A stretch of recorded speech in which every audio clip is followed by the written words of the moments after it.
बहुत ही खास मेहमान आज की चर्चा में हमारे साथ जुड़ रहे हैं। स्वागत करते हैं डॉक्टर गणेश नटराजन सर का, founder 5F world and chairman Honeywell automation India limited. Good evening sir, बहुत बहुत स्वागत है आपका डॉक्टर नटराजन। विशाल सूद जी हमारे साथ हैं, फाउंडर एंड सीईओ प्लेसकॉम के। बहुत बहुत स्वागत है सूद साहब आपका हमारे शो पे। Good evening. और हमारे साथ हैं सुनील गोयल जी, एमडी हैं ग्लोबल हंट के। गुड इवनिंग सर, बहुत बहुत स्वागत है मिस्टर गोयल आपका भी हमारे शो पे। डॉक्टर नटराजन, चर्चा की शुरुआत आपसे ही कर रहे हैं सर। महिलाओं का एआई स्किल्स में ऐसा लग रहा है कि भारतीय महिलाएं अब एआई स्किल्स में, अगर मैं इसको थोड़ा सा आसान भाषा में बोलूं तो भारतीय महिलाएं एआई स्किल्स में दुनिया में सबसे आगे हैं इस रिपोर्ट की माने तो। क्या मतलब है सर इसका, और ये कौन से मैं चैलेंजेस पर बाद में आऊँगा, लेकिन पहले इसको, इस उपलब्धि को, कितना बड़ा मौका है हमारे पास कि हम इसको एक उपलब्धि के रूप में सेलिब्रेट करें? मौका तो है ही, मगर मैं ये नहीं मानूंगा कि भारत के ही महिलाएं एआई में काम कर रही है, क्योंकि आपने जो 20% की बात की है, अमेरिका में एआई प्रोफेशनल्स में 25% विमेन है, मतलब नारी हैं। तो ये जरूर हो सकता है कि जो अभी नए एंट्रेंट्स हैं, मतलब जैसे आईटी इंडस्ट्री में ही आप देखें तो 50% से अधिक लोग जो इंजीनियरिंग कॉलेज से दाखिल होते हैं, 50% से अधिक है महिला होती हैं। और उसके बाद ड्रॉप आउट होता है सीनियर लेवल्स में, जब शादी हो जाती है, बच्चे होते हैं वगैरह वगैरह। तो हमें ये देखना पड़ेगा कि किस तरह से हम ये विमेन को सपोर्ट करके आगे बढ़ाया जाए, क्योंकि इसमें तो कोई शक नहीं है कि एआई एक ऐसा प्रोफेशन है जहां women can shine very much. तो उनको अगर मौका दिया जाए और करियर प्रोग्रेशन दिया जाए तो इंडिया के लिए बहुत ही बढ़िया चीज है। बट ये पॉसिबल कैसे हुआ सर? ये एआई कोर्सेज में क्या हम एजुकेशन लेवल पर, ट्रेनिंग लेवल पर कुछ ऐसा कर रहे हैं जिससे महिलाओं के लिए फेवरेबल कंडीशंस बन रही हैं? रिमोट वर्क, रिमोट कोर्सेज, ऐसा कुछ हो रहा है सर क्या? आईटी इटसेल्फ महिलाओं के लिए कंड्यूसिव एनवायरनमेंट है, क्योंकि सिक्योर एनवायरनमेंट है और इंडस्ट्री भी काफी देखभाल करती है महिलाओं की। तो वो तो एक पहला कारण। दूसरा कारण है एआई। जब आप आगे बढ़ते हुए एआई को भी देखेंगे तो चाहे वो अभी के एआई हो या फ्यूचर में आर्टिफिशियल जनरल इंटेलिजेंस हो, वहां मेनली इंटेलेक्चुअल काम होता है, इंटेलेक्चुअल और फिजिकल काम कम। तो मेरे ख्याल से मौका तो जरूर होगा, और आगे बढ़ते हुए हमें भी कॉलेजेस में और महिलाओं को दाखिला देना चाहिए, और इंडस्ट्री को भी अपॉर्चुनिटीज देनी चाहिए कि वो किस तरह से अपने करियर बढ़ाए उसको। एब्सोल्युटली। अब करियर आगे बढ़ाने के लिए आपको लीडरशिप पोजीशंस भी देनी होगी। एक स्याह पक्ष जो है वो ये है कि ठीक है, स्किल में पेनिट्रेशन बहुत है, लेकिन लीडरशिप में अभी भी मर्दों का ही दबदबा है, वहां तक अभी महिलाएं पहुंची नहीं है, लेकिन वहां बाद में जाएंगे। पहले जरा फटाफट से सूद साहब आपका इसमें इनिशियल रिमार्क में ले लेता हूं। क्या ऐसा हो रहा है कि एआई टैलेंट, खास तौर से हमारा जो वुमेन वर्कफोर्स है, वो पूरी दुनिया को अट्रैक्ट कर रहा है? आई थिंक इस रिपोर्ट से ये तो कहीं से क्लियर नहीं होता कि पूरी दुनिया को हमारा ये टैलेंट अट्रैक्ट कर रहा है। ये डाटा सिंपली एक चीज बोलता है कि भाई हमारे यहाँ पे पर 1000 वुमेन या किसी भी रेशो में आप ली जाए, वुमेन में एआई की अवेयरनेस, एआई की नॉलेज और स्किल्स हमारे यहाँ पे विज़ वुमेन स्टूडेंट्स और women technicians in other countries ज्यादा है। पर जो ग्लोबल एवरेज है 22% वुमेन जॉब एम्प्लॉयबिलिटी की, उसमें हम 20% पे हैं। तो मेरे को तो ये लगता है कि rather than, of course I am happy that women, हमारे देश की लड़कियां एआई सेवी हैं, उनमें एआई लिटरेसी है और एआई फ्लुएंसी है। पर अगर आपका रेशियो 1.9 है और उसके बावजूद अगर आपकी percentage of participation in job market कम है, वो एक चैलेंज है। और उसको कैसे कवर करना, दैट इज मोर इंपॉर्टेंट। मेरे को लगता है कि that is what we need to take out of it. और जैसा कि सर ने भी अभी बोला था कि हमें गर्ल्स को एक पूरा एक पाथ देना है, करियर पाथ देना है, एक अवेयरनेस क्रिएट करनी है। एक मेजर रीजन लीडरशिप रोल में हमारी लड़कियां कम होती हैं despite doing well in college, university, +1 +2, her level में। अगर मैं एकेडमिक्स की बात करूं, हर जगह पे लड़कियां, अगर आप टॉप 10 देखेंगे, कम से कम 70% आज की डेट में लड़कियां होती हैं। पर सम हाउ लीडरशिप रोल में लड़कियां कम क्यों होती हैं? क्योंकि हम अननेसेसरी अपने देश की लड़कियों पे परफेक्शन का प्रेशर डालते हैं कि आपने कोई गलती नहीं करनी, आपने हर चीज सही करनी है। और अगर आपको टॉप पे जाना है तो आपको कुछ गलतियों के लिए तैयार रहना पड़ेगा, आपको थोड़ा डिसएग्रीएबल बनना पड़ेगा।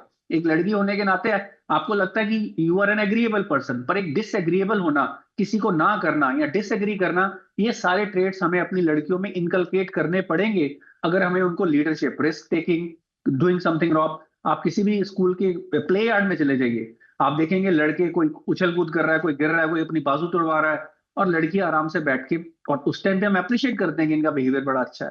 पर मेरे को लगता है कि अगर टॉप लीडरशिप के लिए हमें अपनी लड़कियों को रेडी करना, तो उनको risk taking, demanding what they deserve, ये सारे उनके अंदर ये सारे ट्रेड्स हमें इनकलकेट करने पड़ेंगे। लड़कियों को बताना पड़ेगा कि these are important traits to be at the top. और हमें ये जो एक बेनिफिट है, देखो आज की डेट में एआई नया है, राइट मिस्टर सूद, फोकस है। आपने बिल्कुल सही कहा, और मुझे आपने सही कहा, और जिस दिशा में आप इस कॉन्वर्सेशन को ले जा रहे हैं, ऐसा लग रहा है बिल्कुल सही कह रहे हैं आप, कि पहले तो हमें एक्सेप्ट करना पड़ेगा कि हम खुश हो रहे हैं कि महिलाओं के पास ज्ञान है, उनके पास स्किल है, बट ये ज्ञान और ये स्किल शक्ति के बिना कुछ नहीं है। तो शक्ति देने के लिए आप उनको लीडरशिप रोल पे लाना पड़ेगा। ज्ञान है, शक्ति नहीं है उनके पास, तो वो अभी बात अधूरी लगती है। बट बहरहाल सुनील गोयल सर, जरा आपका इसमें इनिशियल रिमार्क सर, क्या ऐसा हो रहा है?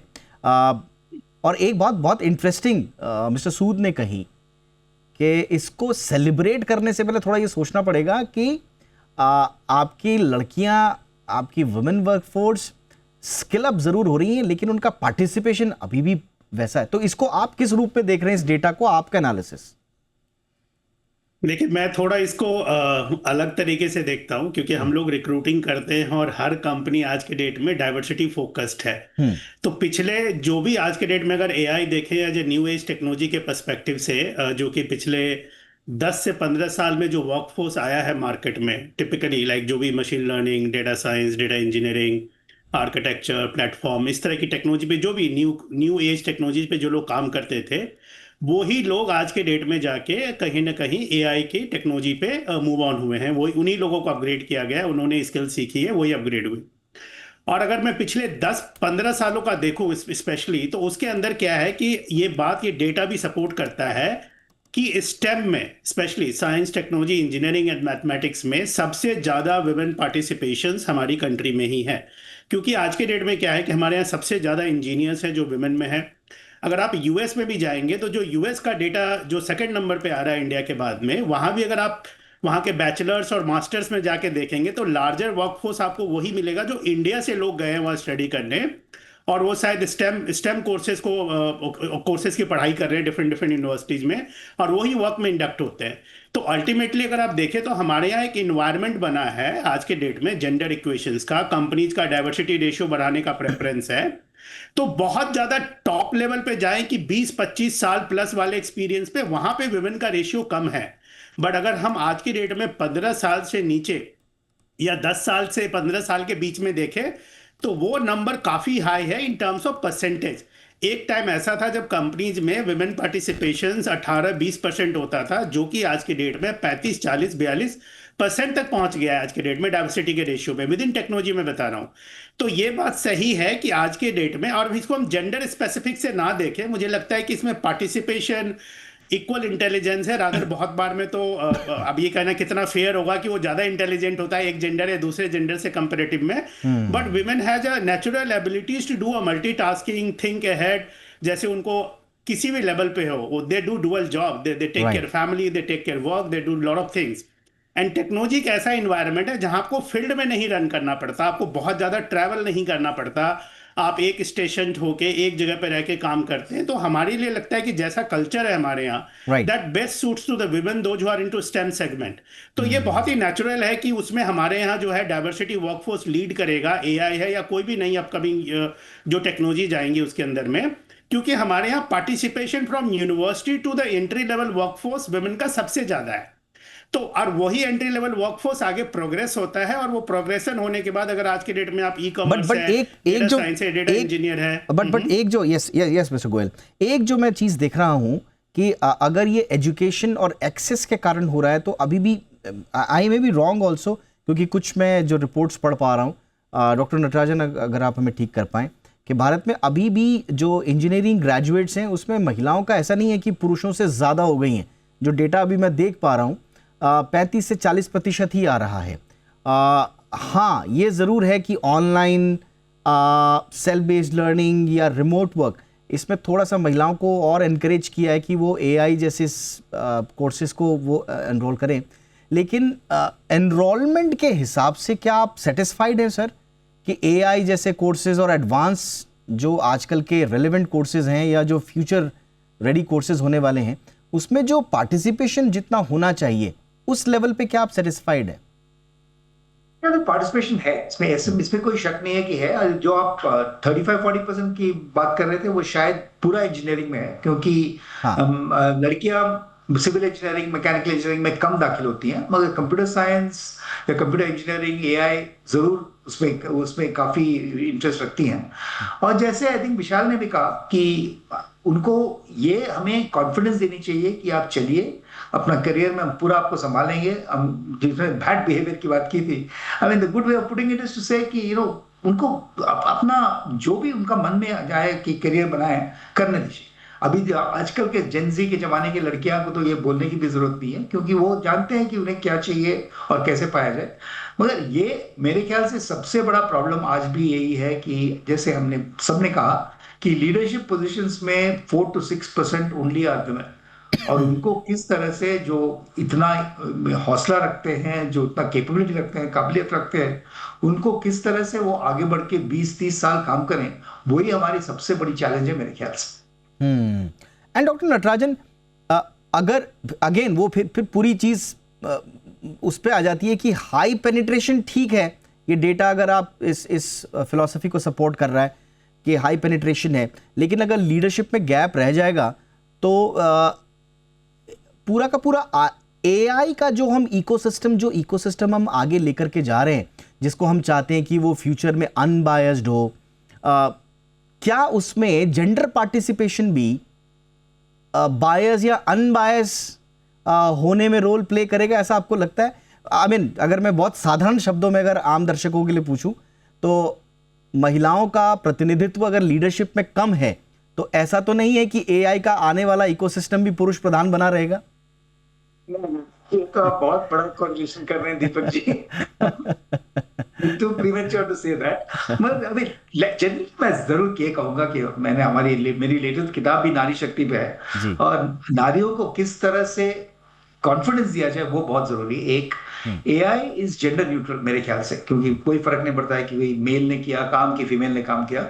मगर ये जरूर है कि अगर आप जो बोल रहे हो, सोच रहा हूं कि अगर एक बायस की है कि एक सीनियर पोजीशन के लिए महिला की जगह एक मेल को ही लिया जाए, ऐसा कोई बायस अगर ऑर्गेनाइजेशन में है, तो एआई भी उसके लर्निंग प्रोसेस में यही समझेगा कि कोई इक्वल सिचुएशन हो तो पुरुष को ही लीजिए, तो वो थोड़ा डेंजरस है। तो वो आप जरूर जो आप कह रहे हैं वो हो सकता है। तो ये आई mean the basic thing is कि हमें अनबायस्ड प्रमोशन करनी चाहिए, अपॉर्चुनिटीज करनी चाहिए, जो भी बाधाएं हैं महिलाओं के सामने उनको हटानी चाहिए। That is the main thing to make it an equal participation economy. Absolutely. Sood साहब, अब अगर हमको एआई में आगे अगर मैं अगेन मतलब मेरे दिमाग में बार बार यही आ रहा है कि क्योंकि हम जिस बात पे हम पहले आज से 4 से 5 साल पहले यकीन नहीं करते थे, या जिसको हम कहते थे कि साहब ये तो एग्जैजरेशन हो सकता है, वो आज हमारे सामने रियलिटी है। एआई बेस्ड जितना भी कामकाज आज हमारे इर्द गिर्द हो रहा है, हमने ये 5 साल पहले सोचा ही नहीं था, और अब वो हमारे सामने रियलिटी बनकर है। तो जितना तेजी से ये ट्रांजिशन हो रहा है और जिस हिसाब से पार्टिसिपेशन गैप दिख रहा है, जेंडर गैप दिख रहा है पार्टिसिपेशन में, क्या आपको लगता है ये सही दिशा में हम जा रहे हैं या चीजों को यहां दुरुस्त करना होगा? देखिए, दुरुस्त करना एक ना हमें एक चीज जाननी पड़ेगी। There are some basic differences in our choices. Men और वुमेन का आईक्यू सेम है। Surveys, research after research has proven कि सबका आईक्यू लेवल मोर और लेस सेम है। डिफरेंस कहां आता है? पर्सनैलिटी में, चॉइसेस में। Men are more interested in objects, women are more interested in people. तो उनके करियर चॉइसेस उसके बेसिस पे होने चाहिए। एक अगर आप आर्टिफिशियली फोर्स करेंगे, इसका मतलब ये नहीं है कि आप उनको बेटर करियर दे रहे हैं। यू आर फोर्सिंग देम कि समहाउ इंजीनियरिंग करियर ही बेटर करियर है। Other careers are equally, teaching could be is a great career. तो हमें ये देखना पड़ेगा कि हम आर्टिफिशियली फोर्स ना करें। हम एग्जांपल ले रहे हैं कि इंडिया में लीडरशिप परसेंटेज वुमेन की कितनी है। आप इसको किसी भी डेवलप्ड ग्लोबल इकोनॉमी से कंपेयर कर लीजिए, बहुत कम अंतर नजर आएगा। हम 500 लोगों से करोड़ों की पॉपुलेशन को कंपेयर ना करें, सिर्फ लीडरशिप रोल पे ही फोकस ना करें। हमें यह देखना है कि एक बैलेंस लाइफ, एक स्ट्रेस फ्री लाइफ वो तभी मिलती है जब हम अपनी चॉइस से लेते हैं। आज समहाउ इनकरेजमेंट के नाम पे हम रिवर्स डायरेक्शन में बच्चों को फोर्स कर रहे हैं कि नहीं, तुम्हें किसी का इंटरेस्ट आर्ट में है उसको भी फोर्स कर रहे हैं। मैं सिर्फ लड़कियों की बात नहीं कर रहा, लड़कों की भी बात कर रहा हूँ कि तुम्हें भी साइंस में इंटरेस्ट होना चाहिए, तुम्हें भी मेडिसिन में इंटरेस्ट होना चाहिए, तुम्हारा बिजनेस में इंटरेस्ट होना चाहिए। तो मेरे को लगता है कि आर्टिफिशियली सिस्टम को फोर्स नहीं होना चाहिए। और जैसा सर ने अभी बोला कि जो हमारी जेनजी है उनके पास इनफ फ्रीडम, उनके पास इनफ फ्लेक्सिबिलिटी है कि वो अपनी मर्जी से अपनी चॉइसेस लें। तो अगर हम ऐसा कोई नैरेटिव बनाएं कि जिसमें ऐसा लगे कि एक तरह का करियर करते हो तो ही आप सक्सेसफुल हो, तो ही आप सोसाइटी में ऊपर हो, मेरे को लगता है इस सोच से भी हमें थोड़ा सा कंपैरेटिवली बचने की जरूरत है। पर जो सबसे बड़ा एक चैलेंज है कि आज अगर हमारे स्टूडेंट्स, मतलब अगर मैं इसको from the perspective of women empowerment के तरीके से देखूं, तो मेरे को ये लगता है कि इस चीज का ध्यान रखने की जरूरत है कि अगर वुमेन में लिटरेसी सबसे ज्यादा है तो सबसे सिग्निफिकेंट पार्ट है उनकी पार्टिसिपेशन क्यों कम है, उनकी हायरिंग क्यों कम है। मेरे को इसका अगर मैं इसका एक पॉजिटिव आंसर निकालना चाहूं तो शायद ये हो सकता है कि अभी एआई नई टेक्नोलॉजी है, लड़कियों ने सीखनी शुरू कर दी। और मैं आपको बता रहा हूं, मेरा व्यू ये कहता है कि लड़कियों को एआई बहुत सूट करेगा, क्योंकि एआई में मेजर यूज केस होंगे what you call prompt base. आपको अपने प्रॉम्प्ट को आर्टिकुलेट करता है और लड़कियां बहुत अच्छे तरीके से अपने थॉट्स को आर्टिकुलेट करती हैं। वो एआई से रिलेटेड प्रोडक्ट डेवलपमेंट या कोई भी एप्लीकेशन बनाने में ज्यादा सक्सेसफुल होंगी विज़ बॉयज। तो मेरे को ऐसा लगता है कि जहां जहां पे कम्युनिकेशन स्किल्स, थॉट्स को अच्छे तरीके से स्ट्रक्चर करना, सिर्फ लॉजिक नहीं उसके अलावा कम्युनिकेशन स्किल्स पे भी फोकस होगा, तो मैं ये उम्मीद कर रहा हूं कि अगले 5 से 6 सालों में ये परसेंटेज जल्दी चेंज हो जाएगी। एब्सोल्युटली। गोयल सर, अब क्या क्या हमें करना होगा एजुकेशन सिस्टम में? अच्छा, उससे पहले एक बहुत इंपॉर्टेंट जो सवाल रह जाता है कि इस तरह की रिपोर्ट्स हमें एक पॉजिटिव पिक्चर तो ज़रूर दिखाती हैं, बट क्या जो एआई का पूरा उभरता हुआ इकोसिस्टम है और भारत में जिस हिसाब से एजुकेशन इंस्टीट्यूशंस के लेवल पर हमारी तैयारी हो रही है, क्या हम बीच बीच में इस तरह के सेलिब्रेशन मोड में आके रियलिटी को तो नहीं भूल जा रहे हैं? तो आप बताइए कि रियलिटी क्या है इस वक्त एआई की ओवरऑल टैलेंट पूल की हमारे देश में, और उसको कंपेयर करते हुए कि दुनिया जिस दिशा में एआई को लेकर जा रही है, हम ठीक दिशा में जा रहे हैं या अभी काम बाकी है? देखिए, मुझे लगता है कि हर कुछ सालों में एक नई टेक्नोलॉजी आती है और हर किसी को ये लगता है कि ये टेक्नोलॉजी अब शायद लास्ट टेक्नोलॉजी है, सारी चीज़ों को रिप्लेस कर देगी। आप याद कीजिए, आज से 4-5 साल पहले या 7-8 साल पहले आरपी आया था, रोबोटिक प्रोसेस ऑटोमेशन। तो ऐसा लग रहा था कि रोबोटिक प्रोसेस ऑटोमेशन सारा कुछ ही चेंज कर देगा, बट वो डे टू डे लाइफ में आ गया और शायद उसकी आज के डेट में कोई बात भी नहीं करता। उसी तरह एआई एक हमारे लिए अपग्रेडेड टेक्नोलॉजी है जिसकी कैपेसिटी ज़्यादा है, कंप्यूटिंग पावर ज़्यादा है, कैपेसिटी ज़्यादा है, डेटा एनालिटिक्स ज़्यादा कर पाते हैं, या इसके अंदर एजेंटिक मॉडल्स है, लार्ज लैंग्वेज मॉडल्स है, बहुत सारी चीज़ें जो इसके अंदर में। तो ये एक इवॉल्विंग ऑफ द टेक्नोलॉजी है एंड मुझे श्योर है कि ये पक्का है कि ये टेक्नोलॉजी भी 2 से 3 साल में आके मैच्योर होके इसके बाद कोई एक नई टेक्नोलॉजी, नया नाम आएगा जो इसको ओवरशैडो करेगी। जो ह्यूमन होता है, ह्यूमन वर्कफोर्स होता है, वो इवॉल्विंग होता है इन द नेचर में। क्योंकि मुझे अभी भी याद है जब हम मोबाइल नेटवर्क्स आए थे इंडिया में, उस समय पेजर के लोगों को, जो पेजर की कंपनी होती थी, उनसे लोगों ने रिक्रूट किया। जो लैंडलाइन और ये डीओटी में काम करते थे, उस समय मोबाइल की कंपनी ने रिक्रूट किया, उनको ट्रेन किया, अपग्रेड किया, और वही लोग बाद में एक्सपर्ट बने। वही एक इवेल्युएशन पीरियड आज की डेट में एआई के लिए भी होगा। और ये जैसे वर्कफोर्स हम परसेंटेज के टर्म में बता रहे हैं, देखिए हमारे यहाँ क्या है कि पार्टिसिपेशन अगर काउंट में देखेंगे तो किसी भी कंट्री से मल्टीपल टाइम्स है। तो शायद परसेंटेज में करेंगे तो 2-4% कहीं हम कम, कहीं हम इक्वल नजर आएंगे।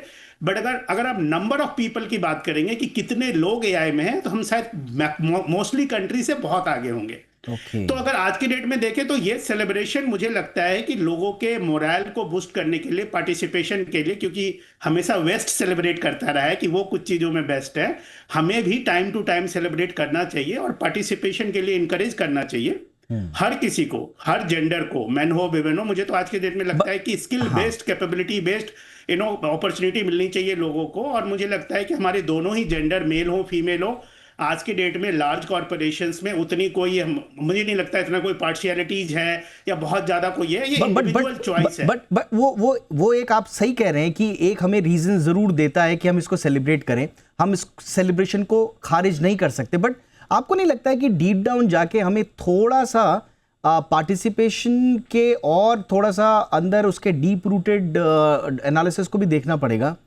मैं अभी देख रहा हूँ कि मैं क्योंकि मैं इसलिए कह रहा हूँ, मैं बार बार जो बायस की बात कह रहा हूँ, मैं बार बार इसीलिए कह रहा हूँ कि अगर एआई वर्कफोर्स में महिलाओं का स्किल्स का पेनिट्रेशन अगर बढ़ रहा है तो वो अभी डेटा हैवी रोल्स में ही ज़्यादा दिख रहा है, जैसे डेटा एनालिसिस वगैरह में। अगर आप मॉडल हैवी रोल्स में चले जाएंगे, मशीन एमएल इंजीनियरिंग में चले जाएंगे, तो यहां पर तो भी बहुत कम है। तो ऐसा लग रहा है कि वो आ तो रही हैं वो स्किल्स महिलाओं की उभर कर, लेकिन जो इंपॉर्टेंट रोल्स हैं या जो क्रिटिकल रोल्स हैं उसमें कम है, रूटीन रोल्स में ज्यादा है। तो आपको नहीं लगता है कि यहां तक अभी बहस को ले जाना चाहिए मिस्टर गोयल? हाँ, ले जाना चाहिए, आपका कहना सही है। देखिए, हम सारे लोग एक चीज में मिस्टेक करते हैं। जब भी हम किसी टेक्नोलॉजी की बात करते हैं तो मुझे लगता है कि सॉफ्टवेयर कोडिंग को ही हम पूरे टेक्नोलॉजी मान के चलते हैं। वो एक बहुत ही छोटा सा portion of the whole ecosystem है। तो कोई भी टेक्नोलॉजी के अंदर में 360 डिग्री काम होता है, जहां पे कोडिंग का अपना रोल 20% 25% होता है। शायद लोग उसको कॉम्प्लेक्स मानते हैं, इसीलिए उसको सबसे इंपॉर्टेंट रोल मानते हैं। बट अगर आज की डेट में अगर लैंग्वेज ट्रेंड्स नहीं होंगे, अगर मॉडल्स नहीं बने होंगे, क्या जैसे प्रॉम्प्ट की बात कही मेरे पैनलिस्ट ने, ये जितनी चीजें हैं भाई, किसी भी चीज को चलाने के लिए उसके पीछे उसका लैंग्वेज चाहिए, कंटेंट चाहिए, मॉडल्स चाहिए, इमेज चाहिए, जनरेटिव चाहिए, जो भी चीजें अलग अलग चाहिए, इस हर चीज के लिए एक स्पेशलिस्ट होता है। सॉफ्टवेयर में अगर यूआई के बंदे ना हो, अगर अच्छे यूआई ना बनाए, तो आप सॉफ्टवेयर यूज ही नहीं कर सकते। तो उसी तरीके से क्या होता है कि उसी तरह से एक अपना एआई का इकोसिस्टम है। इस पूरे इकोसिस्टम के अंदर में हर जगह पे अलग अलग लोग फिट होते हैं, और टेक्नोलॉजी को सिर्फ कोडिंग की नजर से ना देखें कि कौन code complex mathematical like zero उसका कोड लिख सकता है, उसको उस एंगल से ना देखें। इसको एक ओवरऑल इकोसिस्टम देखें। और मुझे लगता है हर इको बिना एक भी, कहते हैं ना, अगर पूरी ब्रिक की वॉल है तो एक भी ब्रिक खाली रह जाएगी तो दीवार गिरने का डर है या दीवार में स्ट्रेंथ नहीं रहेगी। तो इस पूरे इकोसिस्टम में हर तरीके से पार्टिसिपेशन है और हर किसी का काम इंपॉर्टेंट है। राइट सर, इसको सिर्फ कोडिंग की नजर से ना देखें, ओवरऑल देखें। All right sir. अब एक क्विक, वक्त की थोड़ी सी कमी है, क्विक सवाल लेकर आ रहा हूं क्योंकि महिलाओं की बात हमने बहुत कर दी। सेम यही रिपोर्ट बता रही है कि सिमिलर रोल्स में पुरुषों के स्किल रेट में गिरावट आई है। अब इसको ये क्या हो रहा है डॉक्टर नटराजन सर? एक तरफ हम देख रहे हैं कि जेंडर बैलेंस की ओर थोड़ा सा संकेत दे रही है रिपोर्ट, लेकिन ओवरऑल अगर पुरुषों का स्किल रेट या पेनिट्रेशन कम हो रहा है तो ये तो ओवरऑल स्किल, एआई स्किल में स्लो डाउन की तरफ तो नहीं जा रहे हम? बिल्कुल नहीं। जैसे पहले आपने भी कहा था कि डेटा इंजीनियरिंग को देखें या मशीन लर्निंग में देखें, हर एक में एक काबिलियत होती है लोगों की जो काम आती है। जैसे डेटा मैनेजमेंट जो कहा था आपने कि वहाँ शायद महिलाओं का ज्यादा यूज हो रहा है, वो इसलिए है कि वो it's like IT and BPO. Data management is data injection, data manipulation etcetera, जो काफी इजी काम है, तो वो कोई नॉर्मल ग्रेजुएट भी कर सकता है। और machine learning, advance predictive analytics वगैरह वगैरह, उसमें काफी दोनों जेंडर की काम आएंगे। और जैसे विशाल ने भी कहा था, प्रॉम्प्ट इंजीनियरिंग में शायद महिलाएं बेटर करेंगी, तो ये तो ऑटोमेटिकली होगा। मगर मुझे ये नहीं लगता है कि कोई भी जेंडर का किसी में ये इंटरेस्ट कम हो रहा है, क्योंकि एआई तो अभी मैं एक इंटरव्यू करके आ रहा हूँ एक बड़े सीईओ के साथ, और उन्होंने जो कहा कि एआई का जो प्रोग्रेस है वो अभी ज्योमेट्रिक प्रोग्रेशन होने वाला है। तो इसमें मुझे कोई शक नहीं है कि एआई में इंटरेस्ट कम होगा, बल्कि एआई में स्पेसिफिक कैपेबिलिटी, स्पेसिफिक ट्रेनिंग अगर अच्छी तरह से हो तो I think every gender, every generation will benefit from AI, और वो हमें अपने नए जनरेशन को जरूर बतानी चाहिए। एब्सोल्युटली। तो यही उम्मीद करते हैं हम कि ओवरऑल एक जो स्किल पेनिट्रेशन में भारतीय महिलाओं की जो लगातार भागीदारी बढ़ रही है, ग्लोबल हाई पे हम हैं, वो पीछे से जो हम लीडरशिप, क्योंकि अभी 1.91 का भी डेटा दिख रहा है, लेकिन लीडरशिप में सिर्फ 14% का डेटा भी हमें दिखता है। और जैसा कि हमारी चर्चा हो ही रही थी कि आगे जाके इसके क्या क्या नुकसान हो सकते हैं, तो हर पहलू पे काम हो। इस अच्छे वर्कफोर्स पेनिट्रेशन या पार्टिसिपेशन को हम सेलिब्रेट ज़रूर करें, लेकिन इसके इर्द गिर्द जितनी भी तमाम चीज़ें हैं जिन पर तवज्जो देनी चाहिए, चाहे पॉलिसी लेवल पे या फिर दूसरे लेवल्स पर, वो भी तवज्जो मिले, इस उम्मीद के साथ तीनों का बहुत बहुत शुक्रिया। Sunil Goyal sir, thank you so much for your time. Vishal Sood sir, thank you so much sir for your time. Doctor Ganesh Natarajan sir, बहुत बहुत शुक्रिया सर आपका।